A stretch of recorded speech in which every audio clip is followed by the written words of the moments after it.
Well, hello everybody. Welcome to Lunchtime Live with me, Phil, on 100% LCFC. We want to know what are the big questions. What is everybody talking about? I think I know what a lot of you want to talk about tonight. Well, every Monday night we do a live fan zone. We should be streaming it through Facebook, Twitter, Periscope, YouTube. We've been having a few technical issues, but we've been trying to improve the output as we're doing it, getting ready for a bigger launch for next season for 2018-19, when we're hoping it's going to be a mega season for 100% LCFC. If you're watching this on any of the channels, do let us know. Let me know that you're watching it. Let me know your views and comments on what you think we should be talking about tonight on 100% LCFC at 8:30. That's 20:30 GMT. If you're watching from around the world, we know lots of people watch from Australia, America, Spain, all slightly different time zones, but it's 8:30 p.m. GMT time. Hi, Richard Wilson's watching. Don Cole is watching. See, Don's over in USA in Myrtle Beach. As you know, Don did quite a few bits over the weekend, which was fantastic. Thanks, Don, for that, as we were all reacting to that 5-0. Bit of a thrashing, to be fair. It wasn't good, was it? Baz Short's watching. So's Jason Whale. Hi, guys. Some of the 100% team are out there.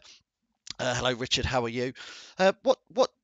I mean, we're all going to talk about Claude Puel tonight, aren't we? That's going to be number one topic, I'm sure. Tonight at 8:30, I'm joined by, hopefully, Tom, who comes with us regularly on a Monday night. Obviously, we're going to be putting all your comments and views up on there. Matt Commodi, have I said that right, Matt? Matt is watching all the way from Dalby in Australia. Hello, Matt. What time is it over there? Goodness me, it's got to be about 8 o'clock at night, hasn't it? Well, maybe if you want to join us, 8:30 GMT tonight, Matt, it'll be probably your breakfast. It can be a breakfast show for you anyway. I was saying Tom's going to join us tonight at 8:30, and we've got, again, Chris from Leicester Till I Die. So another of the fanzines, another Leicester City fanzine, joint collaboration tonight, 100% LCFC, Leicester Till I Die together, chatting with you guys. So much to talk about. I think it's going to be great to get Chris in. Obviously, we're trying to work on some technical stuff, so hopefully we do improve things for next season. Claude Puel, got to talk about him. We've run some polls. I don't like to run polls sometimes saying, do you want to keep the manager or not? I feel a little guilty putting that out there, but we've done it because that's what you lot want to talk about. So we'll always put out there what the fans want to talk about. That's all we are. We're not a media channel as such. We're not BBC, we're not Sky Sports, we're not Radio Leicester, so and we're not the club, so we're just fans. We can talk about what you want to talk about. We can let you get your conversations in there. Roger Nix, for example, saying, I would have thought there's only one subject to talk about. Who do we want as our next manager? Roger, we've still got Claude Puel in charge, so for me, it is going to be a question. I think you're right, Roger. We will put that out tonight. The first question has got to be, like I was just saying, we've ran some polls over the weekend. We had to run them. We put them out on Twitter. We put them out on Facebook. We had it was one of our biggest polls on Facebook in particular. We've had about 2,500 respondents to our poll. 90% of Leicester fans on Facebook say, Puel, it's time to go. We don't want you anymore. Is that really where we're at? Third manager in the space of 12 months. Ranieri was sort of March time last year. Shaky then was temporary. They didn't offer it to him permanently until the summer. Then he went after about 8 games. Then we've had Claude Puel, fantastic start. What a great start. 5 wins on the spin, wasn't it? If it wasn't for that, we would be in real trouble, I think. As it is, Crystal Palace, who beat us, thrashed us on Saturday, only a few points behind us now in the table, could actually catch us. If they were to win their last 2 games, I think I'm right in saying they could just about catch us. Newcastle certainly could catch us. Everton certainly could catch us. Luckily, Newcastle lost to West Brom. I'm getting completely distracted. What do you guys want to talk about? Hi, Andreas, for watching. Andreas Tomlin. Paul Newbold, hi, how are you? Thanks for watching. Lots of fans joining us. I know it's only lunchtime. As ever, if you can like and share the video, that would be great. Don Cole. Don, you've got to start spelling Mr. Fuchs right. It's got an H in it, not a K. But his question is Ben Chilwell or Christian Fuchs. Interestingly, Christian Fuchs has come out and said he's going to stay next season. I think quite a lot of us thought he might go this summer, but Christian Fuchs is saying he's staying until the end of his contract, which is in the summer of 2019. So Christian Fuchs, I think, by coming out and saying that, is saying, I want to be picked. Put me back in the team. I'm here for another year. And I don't know if you've read the article about Christian Fuchs, but he stressed that his family, I believe I'm right in saying from what I was reading, his family is still over in New York. He has a big sacrifice to make to come over here and play. He loves the club, wants to be in it, wants to be playing, wants to do something good next season. So that to me is Christian Fuchs saying, I want to be in the team. I'm not here to be a squad member. I want to play. So Don was saying that. I'm just going to squiggle through. Don's saying Chilwell or Fuchs. Chilwell got thrashed this past weekend. Do you think that, everybody? Do you think Chilwell... There's been a lot of debate about Chilwell. What I'm going to put one out there. What the hell is Mark Albrighton do as a defender? He's my number one person on the team sheet every week. One of the best wingers we've had at the club since Steve Guppy. Up and down that wing, backtracking, and yet we're playing him defensively, and he was last man standing. Again, we've got a corner at the other end. What is Mark Albrighton being doing left? A, not up there for a corner, but B, back as the last man. He's not a defender. He's never been a defender. Bear with me, I'm just checking all the streams are working here. So if you're watching over on Periscope, hopefully you are, and on YouTube and Twitter, that's great. Richard Wilson says, why pick players that are not good enough? Okay, that's another question we can put in there. Rob McFarland says, we're a shambles, time is up. I was saying those polls on Facebook and Twitter, there was no shadow of a doubt with what was going on there. Paul Newbold has just come in here, I think, backing me up as well, to say to play Albrighton at right back when you have a natural right back sitting on the bench in Danny Simpson. Why would you do that? Why are you putting somebody who a lot of us think Mark Albrighton should be playing for England? Well, crikey, if you ever want to get him never to play for England, do what you're doing with him. And it started quite a few games again when he started taking Danny Simpson off and bringing Mark Albrighton to sort of fill that right back, right wing thing. I know it's a style thing he's trying to do, but is he trying to put square pegs into round holes? Wayne Evans. Hi Wayne, thanks for watching. This is Wayne's comment. It says, football is so negative under Puel. Doesn't suit our style of football one bit. Don Cole is saying, the front office, no recall on loan players, the Silver mess, the Mahrez saga. Don, you're right. There's a list there, isn't there? What a list of things we could talk about. Should we talk about Slimani going on loan with no recall? Ulloa going on loan. We believe, there's no recall on these. Andy King, Musa, Silva, 14 seconds late. And then I've got to be fair, Silva's, 6 months out of the game, not done him any favours, because what do you think about Adrian Silva? Does he look like a quality player? What are we taking players from the continent and making them bad players?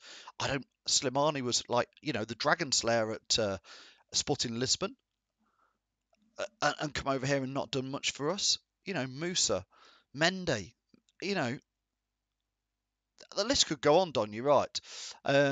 Scott Collins, hi, how are you? Scott says, how about the 5 touches Vardy had against Palace? What's happening to service, even down to 10 men? Richard Wilson is saying Chilwell not good enough. Rob Sturgis saying, I think a few players will be out and a new ones to come in. Will Puel attract players like Diabate? I'm going to say I don't think it's hard to attract a player like Diabate, if I'm honest, because he's come from a French second division team. So to come to the former champions of England, who got to the European Champions League quarter-finals last season, we should be able to attract those players. That's my phone. I'm wondering who that is. Who is on the phone to me during a live stream? Perhaps it's somebody in the know. Is there some news going wild out there? I don't know. Let's not speculate. Richard Wilson saying players put out of position. Anthony Lowe saying TalkSport reporting Fuchs is going at the end of the season. Well, Anthony, that's interesting because I've just been reading, admittedly, my sources is only what I'm reading online, so you can Google Christian Fuchs, see what it comes up with, but certainly lots of media things, and he's come out in a big article, an interesting one in the Mercury, saying he's here till the end of 2019. It's a sacrifice. Don saying completely agrees that Albrighton at right back is just a... Why? Why would you do that? Why would you do that? Richard Wilson saying we should always play the strongest side. Oh, well, I don't really know what we're gaining from this end of season now, because not only have we blown seventh, not only have we blown 2 quarterfinals, but if we're not careful, it's going to end in a real shambles this season, isn't it? Andreas says the majority of fans want Puel out. The owners will listen to them. The clock is ticking. But like I keep saying, the problem is deep rooted. I'm surprised nobody's said it yet, so I'm going to say it. Do we think after Saturday the players have down tools? ... Again. Did the players down tools last year for Ranieri? What do you think on that? Get your views in. That we can talk about tonight. So did the players down tools last year against Ranieri? Have they done it again? I Surely not. Surely we can't be talking about professional players who've won the Premier League. What is going on? Who's calling the shots? Soren, hi Soren Philipson, how are you? Blue Army Sweden, good to see you watching. Don't forget, Soren, we're on 8:30 tonight. This is just a warm-up. I'm getting your questions ready for tonight. Being joined by Tom, hopefully, and Chris from Leicester Till I Die. So we're going to get views from lots of different people, as well as all your comments in there. Andrew Urgi says, Puel out, he's lost the plot. Don Cole says, Dragovic is a midfielder. Yeah. The Southampton game was boring, if you ask me, 0-0. That was dull, wasn't it? I was bored. Honestly bored watching it. Had to bet with my son on corners and who's going to touch it next, just to put some life into the game. But one thing you could take from the Southampton game was we dropped Wes Morgan and we put Dragovic in and we kept a clean sheet. That's one thing I took from that game, that we got a clean sheet.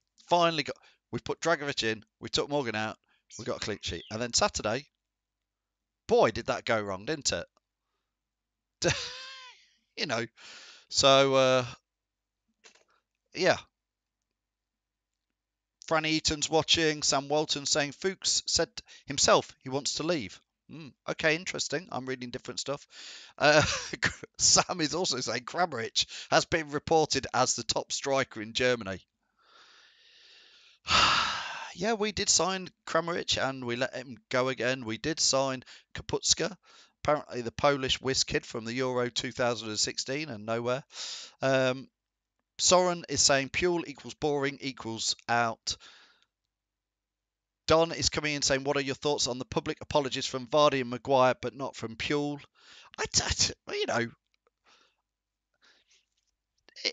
It's interesting, isn't it? A lot of fans were commenting saying that at the end of the match, everybody sort of trudged off. Didn't come and even acknowledge the away fans. I wasn't there. I wasn't at the away match. I must admit, I was away myself this weekend on a stag do. Quite entertaining. So I wasn't at the match. So if you're at the match, what happened? I heard what people were telling me is that one of the first players and one of the only players to come over to the Leicester fans was Dragovic, and a lot of the other players didn't even come over. Probably didn't want to face the music from the fans. So if you were there, let us know what was the response at the end, because I always think that's interesting. I'm always disappointed at home or away matches that the players don't really give a bit more affection to the fans who have put in quite a lot of effort. Even at a home match, there's fans come from all around the country now to come to a home match.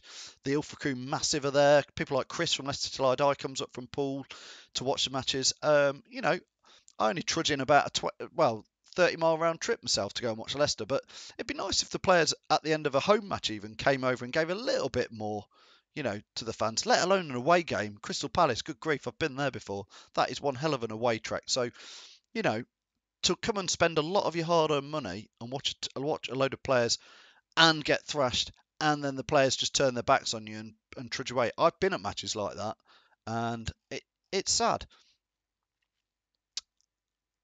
Right, last few comments here. Andrew Urge is saying Yorkshire, is that where you come from to watch it? Richard Wilson says, what's happened to the lack of service to Vardy? Well, we've changed complete formations, tactics and everything. We've gone from a fast counter-attacking side that got us promoted, that got us through the greatest escape, that got us to win the Premier League title and pretty much got us to the quarter-finals of the Champions League. We've jacked all that in and we've gone for possession football with the possession stats are way up, but we've got no cut and thrust. And by the time the ball's got through to Vardy, they've got 2-3 players on Mahrez, and they've got another 10 players around Vardy. And that they know if they stop Mahrez, stop Vardy, we haven't got a lot. Let's be honest. Andreas says, don't forget we are the 19th richest club in Europe. We should be aiming high if we want to move forward. Good, we can add that. Don't forget what I'm doing here tonight at 8:30 GMT with Chris from Leicester Till I Die, with Tom Hoger, with any fans who want to come on. I'll put the link out there. We want to add more and more fans in. We don't want... Somebody said to me the other day, why don't we want to see more fans on video? Well, come on then. I want you on there. I'm going to put the link up in a bit. I want you to join us. So at 8:30, we're going to be talking about these. So in the comments, wherever you're watching, on Facebook, Twitter, YouTube, let me know what you want us to talk about. Obviously, we're talking about Puel. Sam Walton's put in here, hashtag bring back Pearson. It's got to be on there tonight, hasn't it? People are saying that. Hashtag bring back Pearson. He's at our little sister club in Belgium, whatever they're called, OH Leverkusen. I really should learn what they are called, but I'm not too interested in them, to be honest, because I'm interested in this club. He's over there, though, isn't he? So maybe we need to pay a bit more attention. Has he been put over there so that he can get back into the mix? Because the owners must have forgiven him. They must be happy with him. Andrew says he's on nights tonight. Well, sneak into the toilets and watch it on your phone, Andrew. Peter says, only Vardy is putting the ball in the back of the net. Need quality in the box to score. Paul Newbold says, bring back Pearson. He built the foundation to win the league. He will always have my respect. Well, lots and lots and lots of things to talk about there. If you can do me all a favour, I'd really appreciate it. If you can like and share this video, if you can like and share all our stuff, it really helps. It helps spread the message around, whether you're on Facebook, obviously if you're on Twitter, if you can give us a heart, if you can give us a retweet, that would be great. The same on Periscope as well. Spread the word. And on YouTube. We're not forgetting you guys. So that's, I think, the main things we're going to talk about tonight is definitely be Claude Puel. We've got the poll results. Do the fans want him in or out? What's it matter what we think, maybe? Have the players... Did they down tools under Ranieri? Are they doing it again? Do we accept the apologies? Thanks for all those likes and shares that you're all doing. I really appreciate that. So, Puel, players... Do we accept the apologies from Harry Maguire and Vardy? Do they need to do that? What was the players' response after the match? What do we think to Claude Puel's response? If he's not the man for Leicester, according to us fans, we've got people like Nigel Pearson being talked about. I said last week, there's no way Rafa Benitez will come to Leicester. I've read a tremendous amount of stuff all over the internet over the weekend, all speculation, but a lot saying that Rafa could be interested in coming to Leicester. So I'd quite like to be wrong on that. Somebody said Steven Gerrard, but he's been linked hotly now with Glasgow Rangers. And somebody else has said to me, get Neil Lennon in. So there's some interesting names. So I think that's going to be one of the other questions is who, if Puel was to go, who would you want to come in? Should we just give the guy a chance? He took Lyon, I think, to the semi-finals of the Champions League. Does he just need to be given a bit longer? Does he need to be given this transfer window? Are we all just getting a bit too excited a bit too quickly? That's, I think, one of the key things to think about as well for tonight. Anyway, don't forget, I'm going to say it one more time. We are live tonight at 8:30 with myself, with Chris from Leicester Till I Die, and with Tom. So join us later for the Fan Zone, 8:30. We'll look back at the demolition that we had under Crystal Palace, and we will look at what is going on for the Hammers match on Saturday. So from me, Phil, see you later.